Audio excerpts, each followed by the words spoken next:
بسم اللہ الرحمن الرحیم۔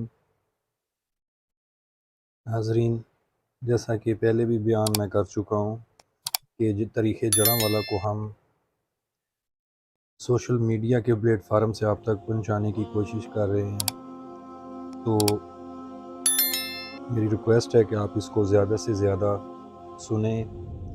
اب تو کتاب کے پڑھنے کا رجحان ختم ہو چکا ہوا ہے، لیکن اگر آپ اس میڈیم کے تھرو بھی آپ سنیں تو آپ کو جڑاں کی تاریخ کے بارے میں پتہ چل سکتا ہے۔ اب تو بہت آسانی سے آپ اس کو سن سکتے ہیں اور اگلے دوستوں تک بھی شیئر کر سکتے ہیں۔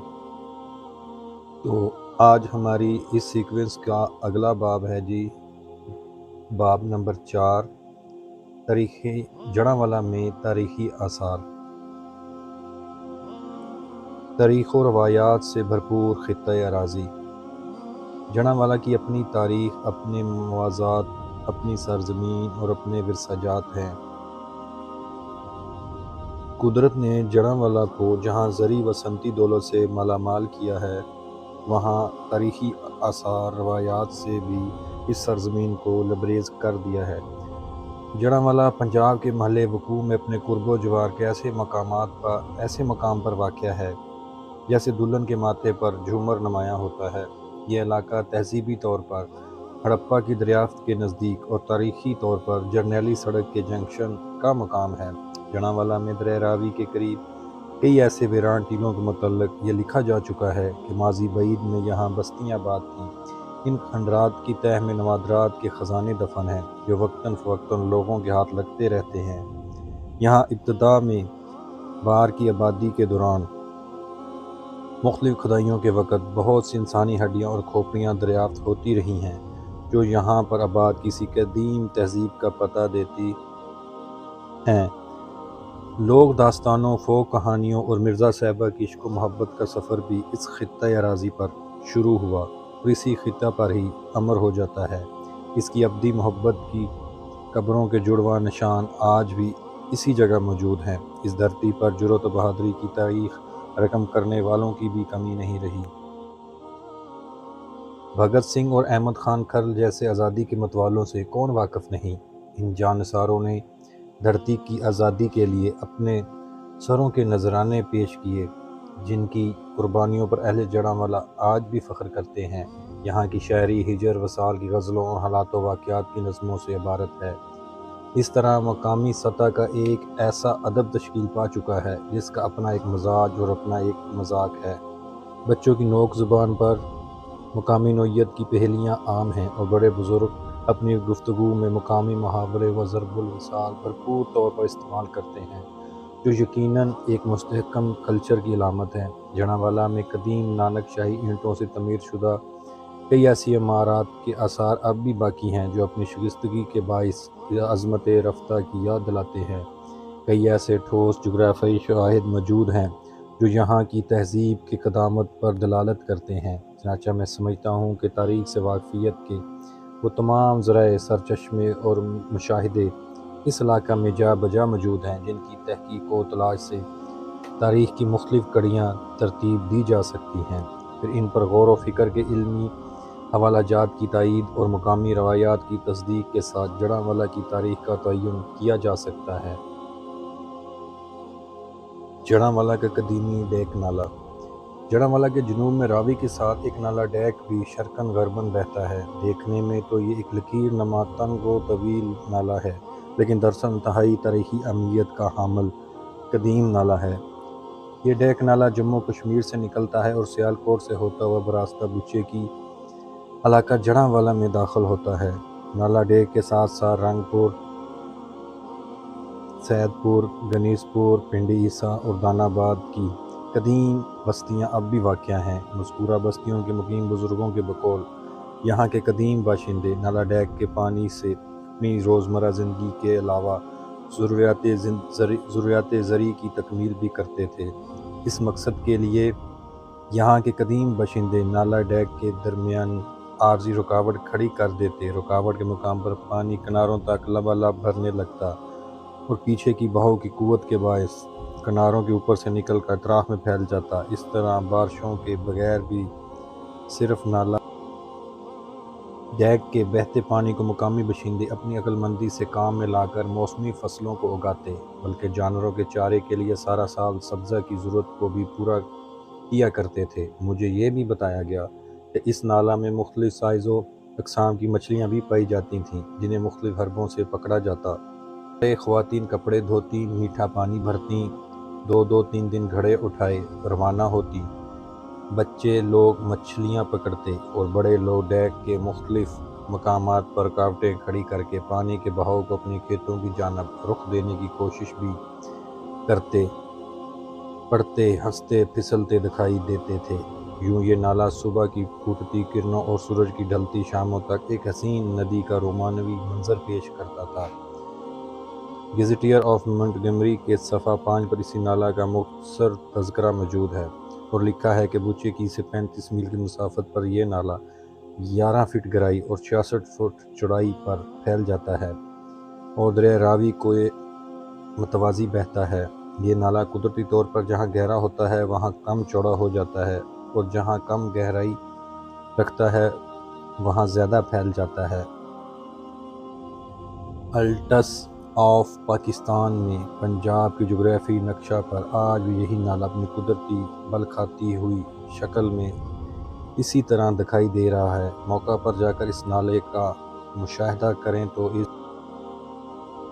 میں غیر شفاف سست رفتار پانی بھی موجود ہے، مگر افسوس کہ اس پانی میں وہ پہلے جیسی خوبصورتی، تیزی، روانگی موجود نہیں رہی۔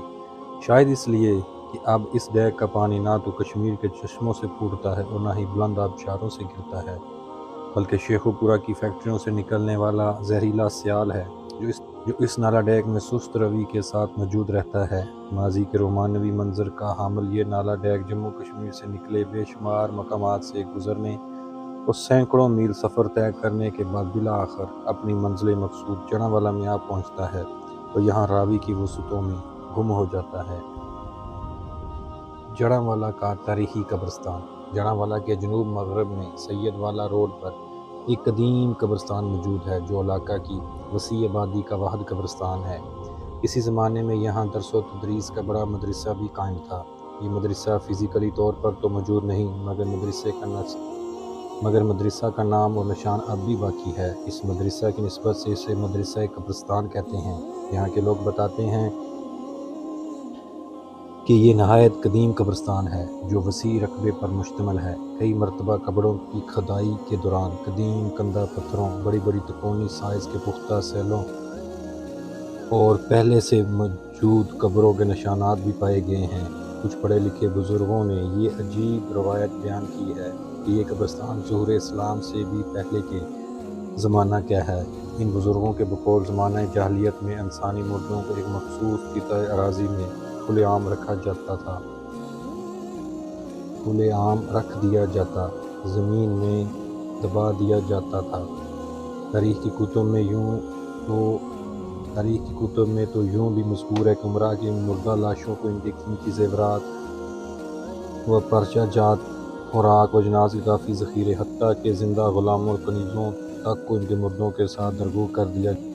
اسلام نے ان تمام جاہلانہ رسوم کا خاتمہ کیا اور انسانیت کے احترام میں مردہ کے غسل، کفن، جنازہ اور تدفین کا مخصوص طریقہ متعارف کرایا۔ بہرحال مذکور قبرستان میں بہت سی قدیم کچی قبروں کے علاوہ باریک اینٹوں اور چونے کے سفید مسالہ سے بنی بے شمار قبریں بھی موجود ہیں۔ بتایا جاتا ہے کہ یہ قبریں ابتدائی اسلام اور مغلیہ دور کی ہیں، جبکہ تکونی شکل میں ہاتھ سے بنی بڑے سائز کی پختہ سلیں مغلیہ دور سے بہت پہلے کے زمانے کا تعین کرتی ہیں۔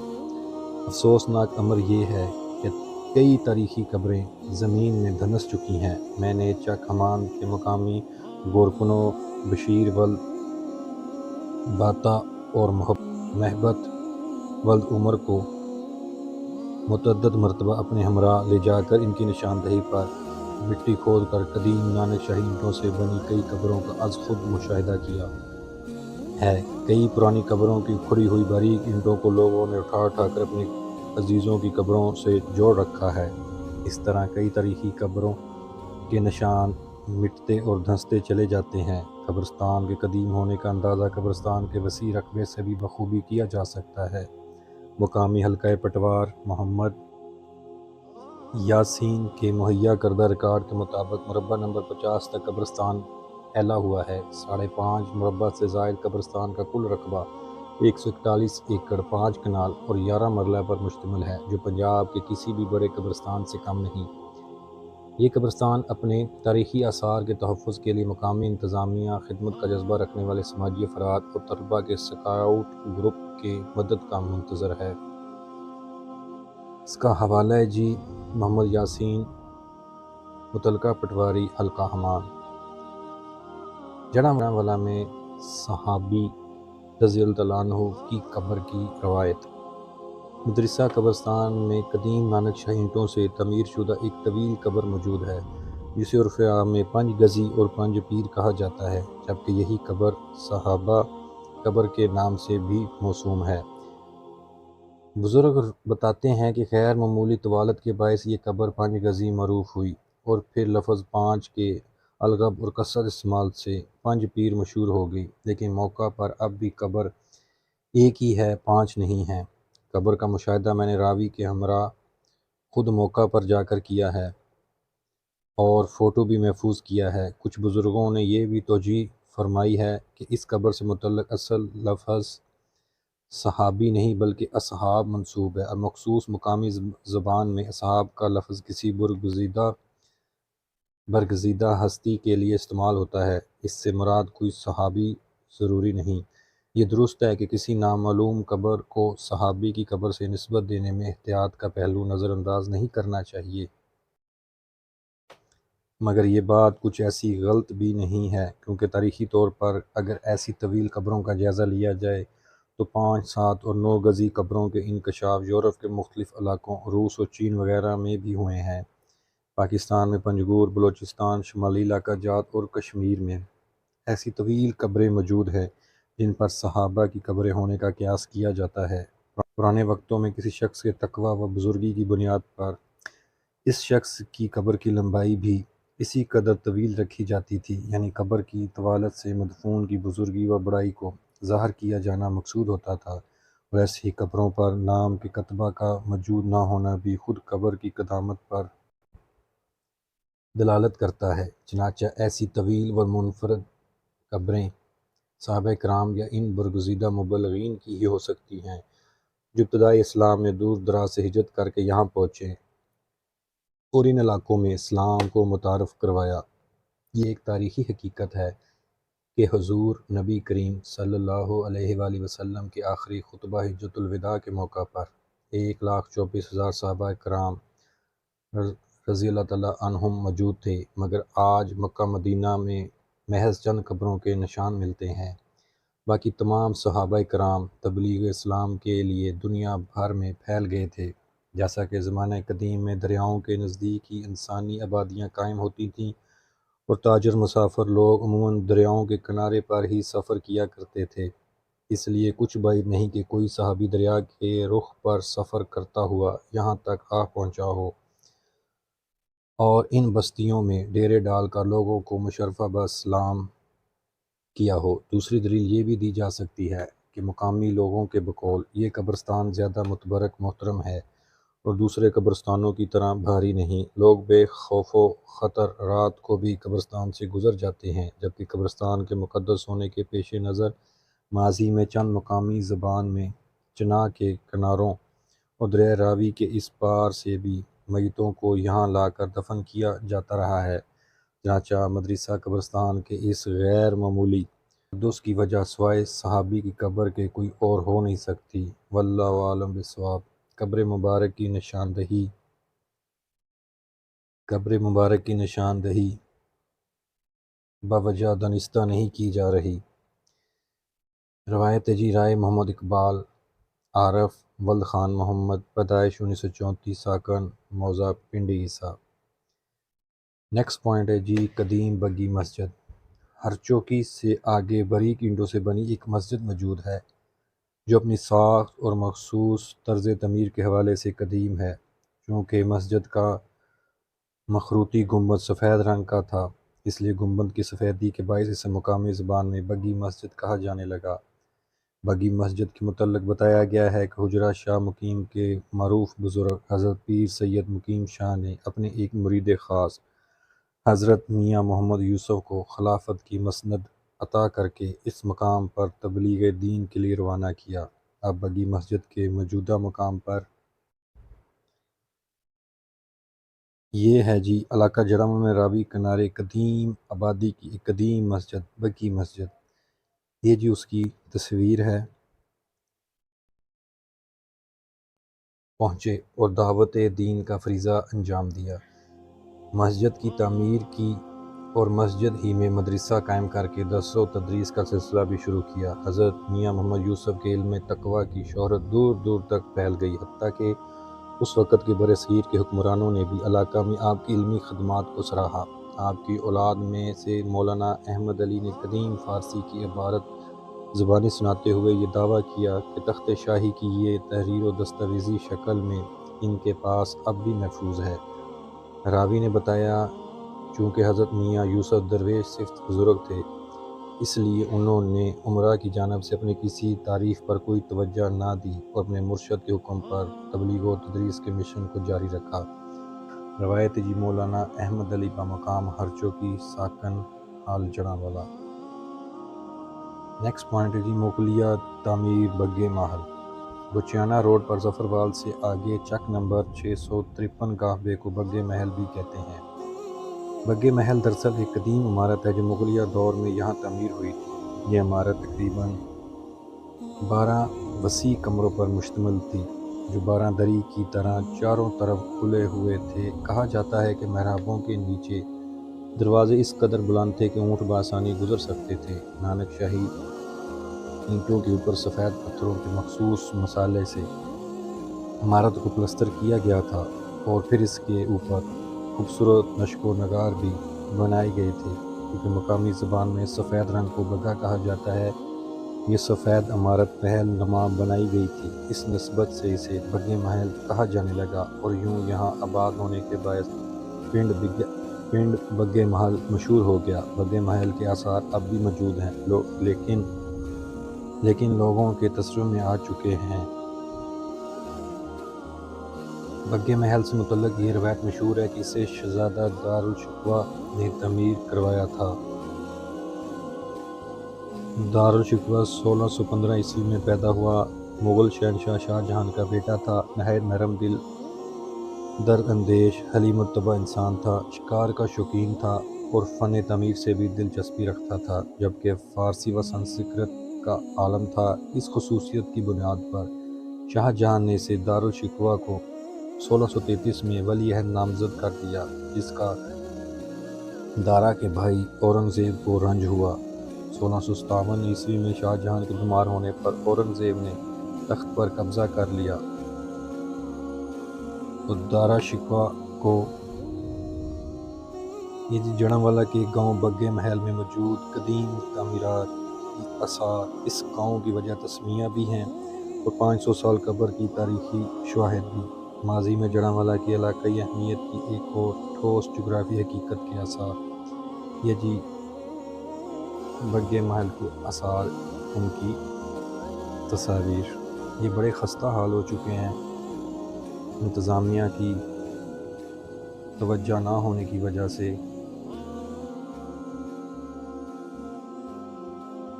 اور یہ قیمتی اثاثہ آہستہ آہستہ ضائع ہو رہا ہے۔ قتل کرا دیا۔ دارالشکوہ بہت سی کتابوں کا مصنف بھی تھا۔ دارالشکوہ اور ساندل بار کے جنگل میں شکار کی کثرت کے باعث یہاں مذکورہ مقام پر آتا، ہرن پاڑے اور دیگر پرندوں کا شکار کرتا، بعد ازاں اسی عمارت کے نیچے سستانے کے لیے بیٹھتا اور شکار کے طعام سے لطف اندوز ہوتا۔ بگے محل کی موجودہ شکستہ دیواریں اس مغلیہ ولی عہد کے حسین لمحات کی یادگار ہیں۔ نیکسٹ پوائنٹ ہے جی مرزا اور صاحبہ کی رومانوی داستان۔ برصغیر کی مشہور لوک داستان عہد جہانگیری میں جڑاں والا کی سرزمین پر وقوع پذیر ہوئی۔ یہاں کی روایت کے مطابق مرزا ایک خوش شکل، خوش مزاج اور خوش پوشاک نوجوان تھا گھڑسواری اور تیر اندازی میں بڑا ماہر تھا۔ مرزا کی والدہ کا نام فتح بی بی اور والد کا نام ونجل تھا، جو جڑانوالا کے جنوبی علاقے راوی کنارے شاہی راجپوتوں کا سردار تھا، جبکہ صاحبہ جنگ سے 12 میل دور کھیو سے تعلق رکھتی تھی۔ یہ مقام اس کے والد کھیو خان سے منسوب تھا، جو علاقے کا سردار تھا۔ چونکہ مرزا صاحبہ کی خاندان میں پہلے سے ہی رشتہ داریاں موجود تھیں، اس لیے دونوں خاندانوں کے باہمی طور پر آنا جانا رہتا تھا، جبکہ کسی موقع پر قدیم رواج کے مطابق فتح بی بی کی والدہ نوراں بی بی نے خان کو بھی اپنا دودھ پلا دیا تھا۔ اس طرح فتح بی بی اور کھیو خان رضاعی بہن بھائی ہو گئے تھے۔ جیسا کہ ونجل کا علاقہ ساندل بار کے گھنے جنگل اور راوی کے کناروں مشتمل تھا، اسی لیے یہاں تعلیم کا معقول انتظام نہیں تھا۔ اس کے برعکس جھنگ کا علاقہ نسبتاً زیادہ آباد، زیادہ خوشحال تھا اور وہاں تعلیم و تربیت کے مناسب مدارس بھی موجود تھے۔ اسی لیے ونجل نے اپنے بیٹے مرزا کو اپنی اہلیہ فتح بی بی کے رضاعی بھائی کھیو خان کے پاس حصول تعلیم کے لیے بھیج دیا۔ مرزا کو کھیوا پہنچا دیا گیا۔ کھیوا خان کی بیٹی بھی مرزا کی ہم عمر تھی۔ دونوں مولوی امداد علی کے پاس پڑھنے لگے۔ مرزا صاحبہ ہم عمر تو تھے ہی، مگر ہم مکتب و ہم جماعت بھی ہوئے اور پھر باہم دوست بن گئے، اور رفتہ رفتہ یہ دوستی محبت میں تبدیل ہوئی، جو بعد ازاں عشق کا روپ دھار گئی۔ وہ دونوں خوشحال تو تھے ہی، جوانی میں قدم رکھتے ہی محبت آشنا بھی ہو گئے تھے۔ اس لیے دونوں کا حسن ان کی جوانی کے جوبن کو چار چاند لگائے ہوئے تھا۔ مرزا صاحبہ کا بچپن اور لڑکپن اکٹھے گزرا۔ جوانی میں داخل ہوئے تو مرزا کو والدین یہ جی بڑے صغیر کی مشہور رومانی داستان کے مرکزی کردار مرزا صاحبہ کی آخری آرامگاہ، درمیان میں مرزا اور بائیں پہلو میں صاحبہ محو خواب ہیں۔ بائیں قبر میں مرزا کے والد کی ہے، جس کی تدفین بعد ازاں اس کی وصیت کے مطابق عمل میں لائی گئی۔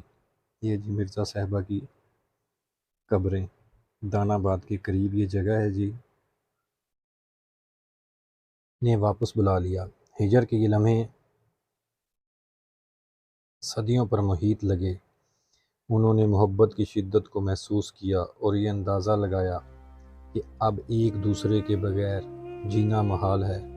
الہجر و وصال محبت کے ایسے لازمی مدارج ہیں جن سے گزر کر محبت عشق کے درجہ پر فائز ہو جاتی ہے، اور عشق میں انسان مادی ضرورتوں دنیاوی لذتوں سے بے نیاز ہو جاتا ہے۔ عشق کی قوت ہی تھی کہ مرزا ہجر کے ان ایام میں رات کے اندھیرے میں اپنی گھوڑی پر سوار ہوتا، ساندل بار کے گھنے جنگلوں سے گزر کر کھیو پہنچتا، وہاں صاحبہ کا دیدار کرتا، پھر رات کی سترانے میں واپس دانا آباد لوٹ آتا۔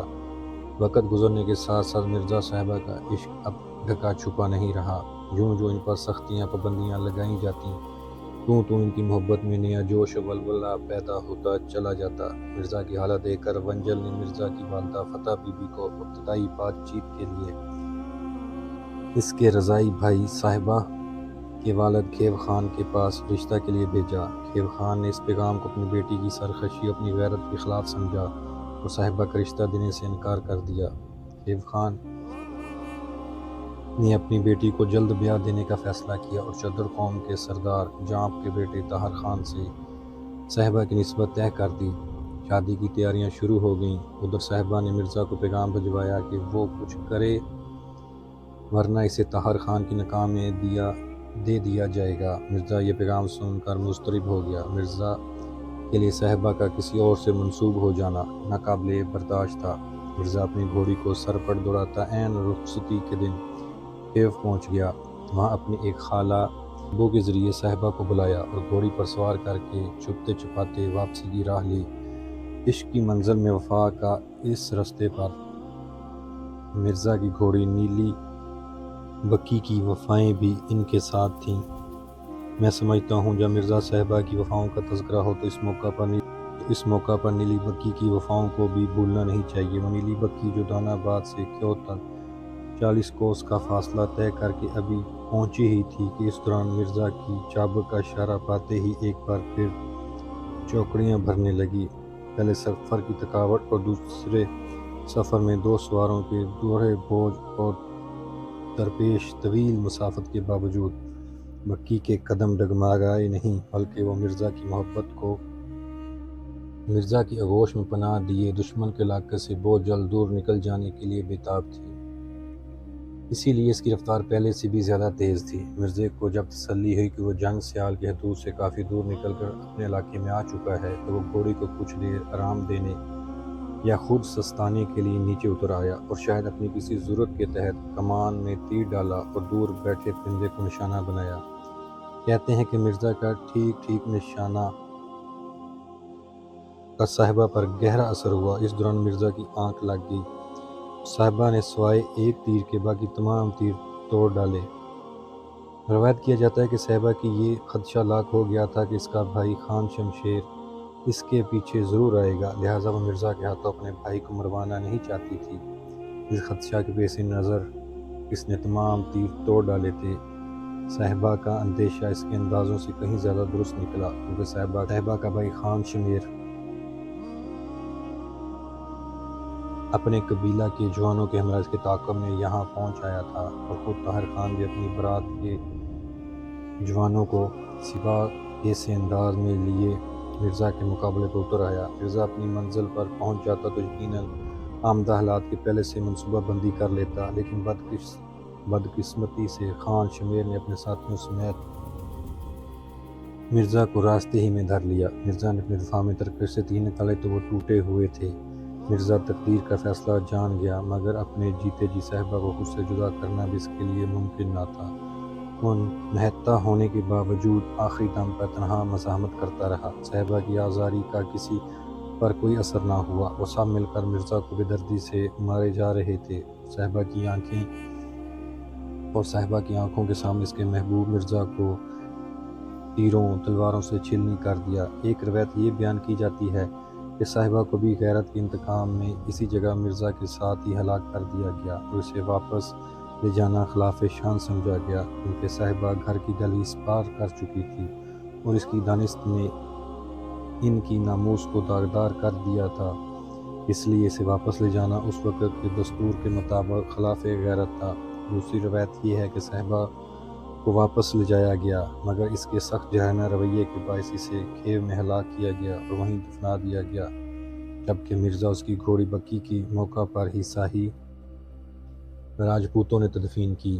تیسری روایت یہ ہے کہ مرزا کے والدہ نے صاحبہ کو اپنی عزت قرار دیتے ہوئے اپنے شوہر منجل اور علاقے کے حکمران رائے رحموں کو انتقام کے لیے مادہ کیا، چنانچہ کھل، شاہی، بھٹی اور دیگر قبائل نے اتحاد کر کے مرزا کا انتقام لینے کے لیے گھوڑوں، گڈھوں، اونٹوں اور بھینسوں پر سوار ہو کر جنگ کی جانب چڑھائی کر دی، کھیو کی اینٹ سے اینٹ بجا دی اور صاحبہ کی میت کو بھی وہاں سے لا کر مرزا کے پہلو میں دفن کر دیا۔ اس طرح انتقام در انتقام کا یہ سلسلہ 40 سال تک زور و شور سے جاری رہا۔ بالآخر ایک مغل شہزادے کی مداخلت سے خون خرابہ کا یہ سلسلہ اپنے اختتام کو پہنچا۔ مرزا صاحبہ کی قبروں کے نشان آج بھی جڑانوالہ کی دھرتی دان آباد کے قریب دیکھے جا سکتے ہیں۔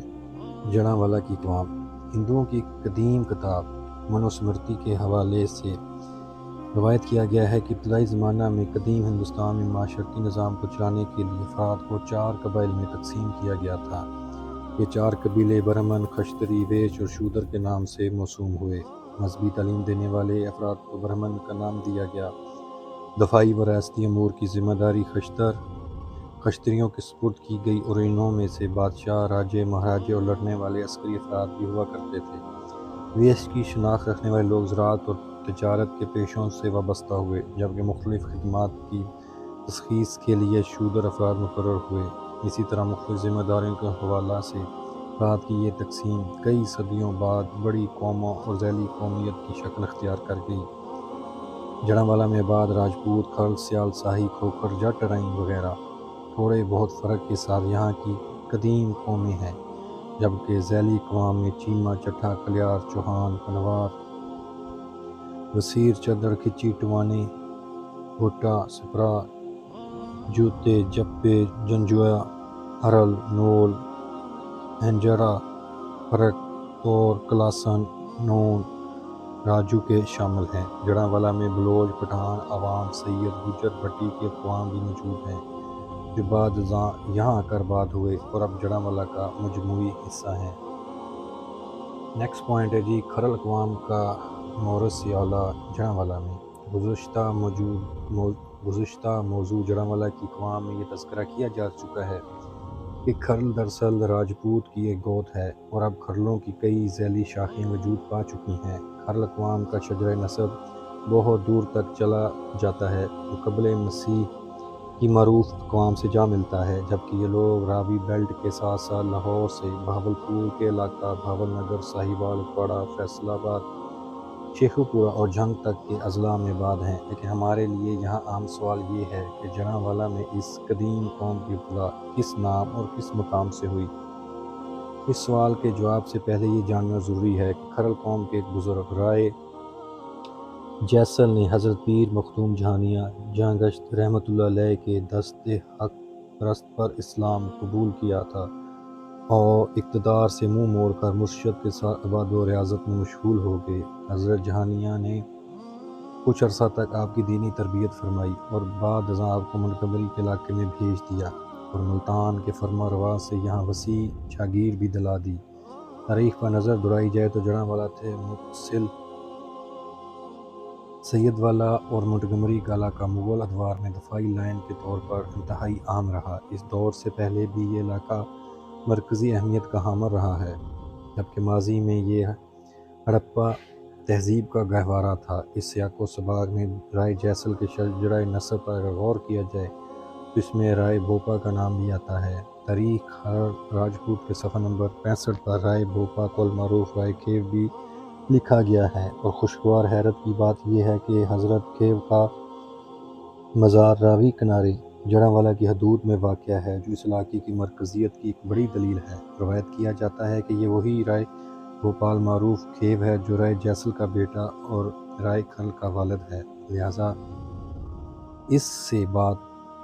اس سے ثابت ہوتا ہے کہ رائے کھیو کا نام اور جڑاں کے مقام سے ہی کھرل قوم کی ابتدا ہوئی۔ جڑاں کے رائے کھیو ہی پنجاب بھر میں پھیلی ہوئی کھرل اقوام کا مورث اعلیٰ ہے۔ حوالہ ہے جی تاریخ کھرل راجپوت مصنف عبدالرزاق جنجوعہ۔ نیکسٹ پوائنٹ جی مقامی کھرلوں کے جد امجد کا مقام۔ یہ ٹبہ نہایت تاریخی اہمیت کا حامل ہے۔ کہا جاتا ہے کہ حضرت پیر اسماعیل شاہ بخاری رحمۃ اللہ علیہ جب اس علاقہ میں تشریف لائے تو ٹبہ ملوند میں ملوک کھرل کے مہمان ٹھہرے۔ گاؤں کا نام ملوکِ احتراء اور وسیع اثر و رسوخ کے باعث ملو سے ہی منسوب ہو گیا۔ ملو کے 4 بیٹے تھے، جبکہ 2 بیٹے عمر اور عیسیٰ اپنی حکم و فراست سے مشہور ہوئے۔ دونوں بیٹے جوان ہوئے تو حضرت اسماعیل بخاری رحمۃ اللہ علیہ نے سید والا سے آنے والے قدیم راستہ کو خط تقسیم قرار دیتے ہوئے انہیں الگ الگ علاقہ دے دیا۔ عمر کو دانا آباد کے قدیم نام دانا داس میں اور عیسیٰ کو عیسیٰ کے قدیم نام پنڈی داس میں آباد کیا۔ عیسیٰ کے 14 بیٹے ہوئے، جبکہ عمر کے 2 بیٹے تھے۔ علاقے کی اصل سرداری عمر کے حصہ میں رہی۔ کہا جاتا ہے کہ عمر نے تخت دلی کے ظالمانہ ٹیکس کی ادائیگی میں مزاحمت کی تو عمر کو مروا دیا گیا۔ بعد ازاں علاقہ کی سرداری عیسیٰ کے پوتے رحمو کو مل گئی۔ عمر کی اولاد میں بیگے کے، باجے کے، شیر کے، کندڑ کے، بڈھے کے، مل کے، سالی کے، سئی کے اور منج کے ہوئے، جو جھامرا اور کمالیہ تک چلے جاتے ہیں۔ جبکہ عیسیٰ کی اولاد میں سے نوئی کے، بہادر کے، چاکر کے، شیر کے اور رائے کے ہوئے، جو شیخو پورہ شاہدرہ کے علاقے میں پھیل گئے۔ اسی طرح ٹبہ ملوند کا مقام ہی جڑاں کے اس کے قرب و جوار میں رہنے والی کھرل اقوام کے جد امجد کا مقام رہا ہے۔ تو ناظرین، باب نمبر 4 کا اختتام ہوا۔ تاریخ جڑاں کا سلسلہ کتاب ختم ہونے تک اسی طرح چلتا رہے گا۔ تو میری آپ سے التماس ہے کہ زیادہ سے زیادہ اس کو سنیں اور آگے دوستوں تک پہنچائیں، کیونکہ اسی طرح سے ہی ہم اپنے قرب و جوار میں اور جڑاں کے قریب جتنے بھی لوگ رہتے ہیں ان تک یہ ہم اپنی جڑاں کی تاریخ کو پہنچا سکتے ہیں۔ اللہ حافظ۔